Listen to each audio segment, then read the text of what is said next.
Hola a todos, les vengo a presentar un pequeño ejercicio sobre el movimiento circular. En este caso, nuestro ejercicio dice, el columpio gigante de una feria consiste en un eje vertical central con varios brazos horizontales. En su extremo superior, cada brazo sostiene un asiento suspendido a cada cable de 5 metros, sujeto al brazo a un punto a 3 metros del eje vertical, del eje central. O sea, lo que nos piden es calcular el tiempo de una revolución del columpio si el cable forma un ángulo de 30 grados con la vertical. Entonces, como podemos observar en la figura, este es nuestro brazo de 3 metros y a él está suspendido el cable que sostiene la silla, que tiene una longitud de 5 metros, que tiene una inclinación a 30 grados. ¿Sí? Forma un ángulo de 30 grados con la vértice. Entonces, al realizar el diagrama de cuerpo libre, notamos los 3 metros del brazo más y hallamos las fuerzas del cable. Solo tenemos el peso, que es la masa por la gravedad, tenemos el peso de la silla, y con este mismo su reacción es una tensión sobre el cable. Esa tensión la descomponemos en el eje X y en el eje Y empezamos a hacer sumatoria de fuerzas para poder despejar así la tensión y la misma fuerza. Entonces, la tensión va a ser la fuerza. Entonces tenemos que la sumatoria de fuerzas en X es igual a la masa por la aceleración, siendo esto que la fuerza, que es la tensión, es fuerza por el seno del ángulo igual a la masa por la deceleración. Y haciendo sumatoria de fuerzas en Y, tenemos que son iguales a cero, porque no hay ningún movimiento tomando punto de referencia en coordenadas, no hay ningún movimiento en Y. Solo tenemos un movimiento circular, que a la vez lo tomamos en el eje X. Entonces la sumatoria de fuerzas en Y es la fuerza por el coseno del ángulo, que es igual a la masa por el peso. Entonces, despejando la fuerza, que es la misma tensión, o sea, la fuerza que actuamos acá es la tensión, entonces sería esta fuerza es igual al peso sobre el coseno del ángulo. ¿Por qué el coseno del ángulo? Porque es que este ángulo que se nos forma acá, eso es simple trigonometría. Este ángulo que se nos forma acá, entonces como tenemos la fuerza, la tensión en Y, entonces tenemos que es el cateto opuesto sobre la hipotenusa, que es la fuerza en Y. Entonces, ¿cómo es el cateto opuesto? Entonces, seguimos con lo siguiente. Entonces reemplazamos la ecuación 1 y la ecuación 2. Entonces reemplazamos la ecuación 2 en la ecuación 1. Entonces tenemos que la fuerza, en este caso, sería entonces el peso sobre el coseno por el seno del ángulo, que es igual a la masa por la aceleración centrípeta.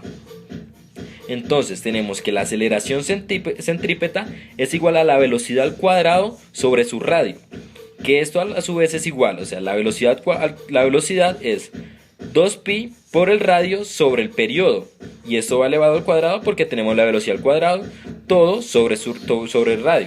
Entonces tenemos que,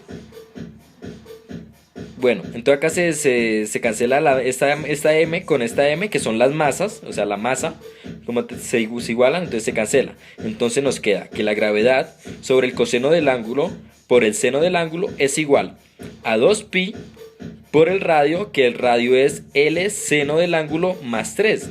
Entonces, como tenemos acá el radio, que sería desde el punto del eje hasta el muñeco, tenemos el radio. Entonces todo este sería el radio.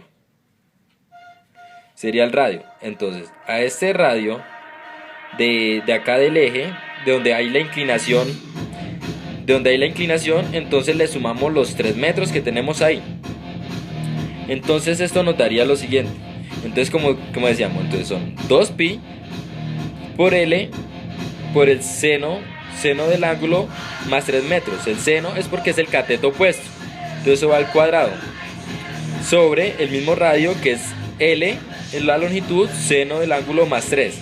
Entonces seguimos. Entonces G, la gravedad, coseno del ángulo por seno del ángulo, todo lo elevado al cuadrado, nos queda 4pi por 9 por L al cuadrado por seno al cuadrado del ángulo.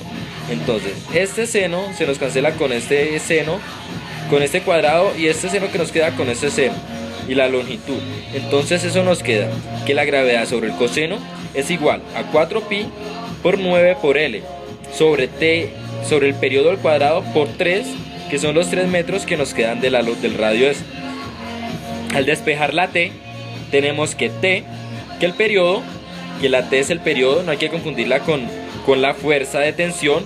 Entonces tenemos que el periodo es igual a la raíz cuadrada del coseno del ángulo por 4pi al cuadrado por 9 por la longitud sobre 3 por G. Entonces, sacamos al 2pi, entonces nos quedaría el periodo que tenemos, que es T, es igual a 2pi por la raíz de la longitud del coseno del ángulo por 9 sobre la gravedad por 3. Entonces ya reemplazamos los datos, tenemos que 2pi por la longitud de la cuerda, que es 5 metros, coseno de 30 por 9 sobre la gravedad, que es 9,8 metros por segundo al cuadrado por 3 metros. Entonces esto, al hacer el cálculo acá en la calculadora, nos da que es 3,05 metros, 3,05 radianes por segundo, porque los metros se pasan a radianes por el 2pi, por lo que son unidades que no se mencionan. Entonces, muchas gracias, eso era todo por hoy y nos vemos pronto.